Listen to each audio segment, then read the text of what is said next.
Good afternoon and welcome to Thursday.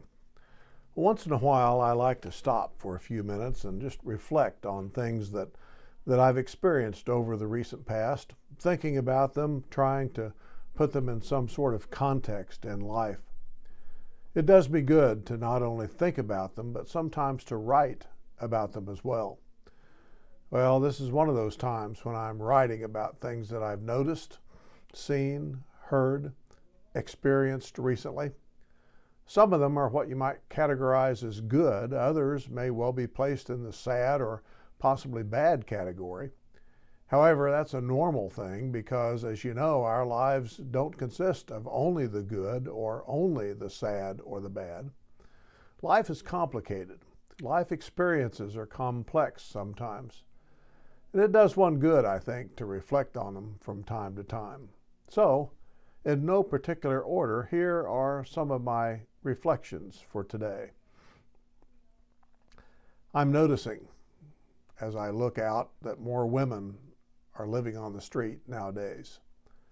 It used to be that one might see the occasional homeless woman, usually accompanied by a man, on the street once in a while, but it's becoming more common now, and women are walking the street unaccompanied more than I've seen before. We also are getting more women who visit the office asking for assistance of some kind, who either are already living on the street, living in their vehicle, staying in a seedy South Broadway motel, or about to be forced onto the street from an apartment. Men always have the rescue mission to go to here in Wichita if necessary. Women don't have that option. Options for women, and especially women with children, are very, very limited, and those options which exist are usually full to overflowing. I've also noticed that the general tenor of the homeless population is growing more, well, shall we say, coarse over the past few years. It used to be that if one was homeless, he or she usually tried to keep clean as best one could, pick up one's own trash, and at least sort of respect the property of others.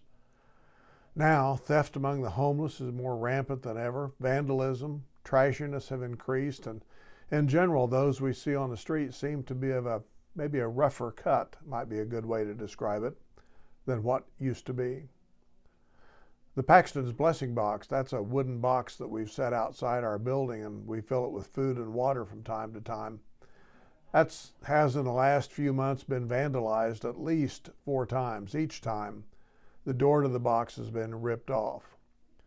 I'm told that this is happening in other areas of Wichita as well, to the blessing boxes which have been placed there.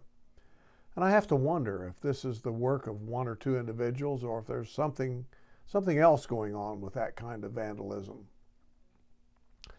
There seems to be a kind of awakening among my church family regarding, how should I say it, loving God and loving one's neighbor. Our fellowship traditionally has been one of adherence to biblical commands and examples, especially when it comes to how to do worship. We've always been careful, we say, to speak where the Bible speaks and be silent where the Bible is silent. Of course, there's a lot of interpretation and personal preference and societal norms that come into play with this, and we try to decide what it is the Bible is saying to us. However, we've been somewhat more lax as a fellowship when it comes to our responsibility to carry out one specific command found at the end of Matthew's Gospel, where Jesus tells us all to make disciples, baptize, and teach them as we are going about our daily lives. You know, we've sort of put that on the back burner in the last few decades, but gradually, it seems, almost imperceptibly, the command to love one's neighbor and make disciples is coming out of the shadows and into the light. Is this the start of a renaissance of some sort? Well, I don't know, but I'd like to see where this goes and participate in it in some way. And one final thing. If one dwells too long on news reports and social media, one will come to believe that the world is going the way of the devil and there's nothing we can do to stop it. Now, that opinion, that may have merit, since there have seemingly been a raft of mass shootings, prolonged wars, famine, greed, and so on.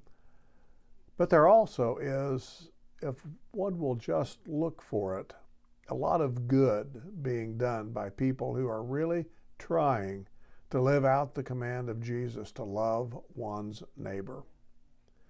Whether or not these people believe Jesus to be the Son of God is really immaterial. They know somehow that loving one's neighbor as one loves oneself is crucial for the general good of society and the world order, and they're doing what they can in their own corner of the creation to carry that out. Good on them. Well, there you have it, a few of my thoughts of the day.